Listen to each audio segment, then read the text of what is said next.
Alors, messieurs, l'un des principaux intérêts de votre enquête, c'est qu'elle reprend sur plusieurs années des thèmes et des questions posées aux Français. On peut donc mesurer les évolutions depuis près de 10 ans sur leur état d'esprit.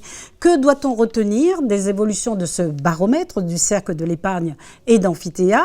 Et la période que nous vivons depuis mars 2020 a-t-elle changé les choses sur le thème des retraites, Jérôme Jaffray? Ce qui est intéressant dans la série de ce baromètre, c'est qu'on voit bien qu'il y a une rupture par rapport à la période 2015-2019.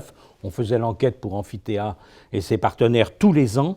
Et nous avions une période, je dirais, où la réforme des retraites paraissait inéluctable, et même si elle était crainte, comme Philippe Crevel l'a rappelé tout à l'heure. Une réforme qu'on considère devant se faire, mais on n'a évidemment pas envie qu'elle se fasse, donc c'est quelque chose d'assez douloureux pour les Français. Et là, avec la période covidienne, je dirais, il y a une baisse des craintes sur le fait que la réforme des retraites devait se faire, oui peut-être, un jour peut-être. Faillite du régime de retraite, on le dit, mais on ajoute, sauf s'il est profondément réformé. Mais la réforme, dans ce genre de choses, souvent c'est pour les autres. C'est ça le problème, et pas seulement dans ce domaine. Nos téléspectateurs d'Amphithéa le savent bien dans ce genre de choses. Il s'agit de préserver ce qu'on appelle les droits acquis.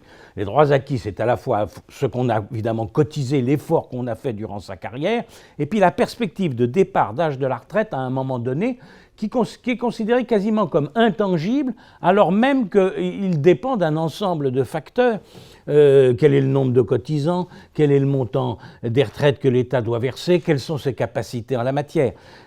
Nous avons donc des paradoxes, je dirais, actuellement. La crainte de faillite, elle est toujours là, mais il y a moins d'inquiétude sur le montant de sa retraite, sur l'âge de départ.